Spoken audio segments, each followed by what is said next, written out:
ఇప్పుడు కేవలం 7,999K up to 10 kgs వరకు బరువు తగ్గి అధిక బరువు నుంచి వచ్చే ప్రధాన సమస్యలను దూరం చేసుకోండి. సినిమా రిలీజ్ అయిన 8 వారాల తర్వాతే ఓటీటీలో స్ట్రీమింగ్ చేయాలనే కొత్త నిబంధన గురించి నిర్మాతల గిల్డ్ మధ్య డిస్కషన్స్ నడుస్తున్నాయి. ఈ రూల్ను వ్యతిరేకించే నిర్మాతల్లో చిన్న పెద్ద అందరూ ఉన్నారు.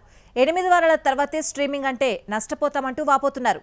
ఈ కొత్త ఓటీటీ రూల్తో వాళ్లు పడే ఇబ్బందులేంటి, లాభం ఎవరికి? Watch the story. కరోనా టైంలో ప్రేక్షకులు ఓటీటీలకు దగ్గరయ్యారు. దీని నుంచి బయటపడి ఆడియన్స్ను థియేటర్స్లోకి తీసుకురావాలని సినీ వర్గాలు విశ్వ ప్రయత్నాలు చేస్తున్నాయి. కానీ ఓటీటీ నుంచి వస్తున్న పోటీని తట్టుకోలేకపోతున్నారు. థియేటర్స్ను కాపాడుకునే ప్రయత్నంలో భాగంగా సినిమా రిలీజ్ అయిన 50 రోజుల వరకు ఓటీటీలో స్ట్రీమ్ కాకూడదు అనే నిబంధన గురించి 3 ఏళ్ల క్రితం చర్చ జరిగింది. లేటెస్ట్గా 8 వారాల తర్వాతే ఓటీటీలోకి వెళ్లాలి అన్న కొత్త రూల్ గురించి నిర్మాతల మధ్య చర్చలు జరుగుతున్నాయి. ఈ కొత్త నిబంధనను కొందరు నిర్మాతలు వ్యతిరేకిస్తున్నారు. ముఖ్యంగా చిన్న సినిమా నిర్మాతలకు ప్రతిబంధకంగా ఉందని వాపోతున్నారు. అసలే ఓటీటీ రైట్స్ బాగా తగ్గిపోయాయి. గతంలోలా ఎంత పడితే అంత ఇవ్వడం లేదు. థియేటర్స్లో కలెక్షన్స్ బట్టి ఓటీటీ రైట్స్ అనే కొత్త నిబంధన పెద్ద హీరోలను కూడా ఇబ్బంది పెడుతోంది. స్టార్ హీరో సినిమా ఫ్లాప్ అయితే ఓటీటీ రైట్స్ తగ్గుతున్నాయి. 8 వారాల తర్వాతే స్ట్రీమింగ్ అంటే ఎక్కువ రేట్ ఇచ్చుకునే అవకాశం ఉండదని చిన్న నిర్మాతలు వాదిస్తున్నారు. సినిమా రిలీజ్ అయిన 2-3 వారాలకు స్ట్రీమింగ్కి ఒప్పందం కుదుర్చుకుంటే ఎక్కువ రేటు ఉంటుంది.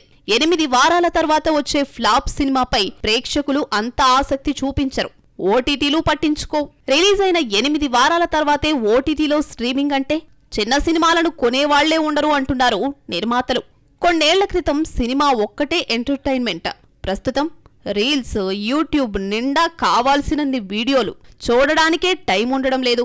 అలాంటిది సినిమాలు చూడ్డానికి జనాలకి టైం ఎక్కడిది? ఎంత సూపర్ హిట్ అయినా 4 వారాలు, మహా అయితే 5 వారాల వరకు జనాలు థియేటర్స్కి వస్తారు. ఈలోగా కొత్త సినిమాలు వస్తాయి. 8 వారాల తర్వాతే స్ట్రీమింగ్ అన్న రూల్ హిట్స్కే పనిచేయనప్పుడు ఫ్లాప్, యావరేజ్ సినిమాలకు ఎందుకు అంటూ కొందరు నిర్మాతలు ప్రశ్నిస్తున్నారు. అన్ని సినిమాలు ఒకేలా ఉండవు. ఇందులో black busters, hits, average, flop, disasters ఉంటాయి. అన్నింటినీ ఒకే ఘాటిన కట్టేయడం సరికాదు. థియేటర్స్ను బతికించే క్రమంలో 8 వారాల నిబంధన పెట్టినా ఎప్పుడూ సక్సెస్ అనేది 10%. థియేటర్స్ ఆక్యుపెన్సీ గురించి చూసుకుంటే ఓటీటీ నుంచి వచ్చేది కూడా రాదు అన్న భయం నిర్మాతలను వెంటాడుతోంది. చివరికి సినీ పెద్దలు ఏం తేలుస్తారో చూడాలి మరి.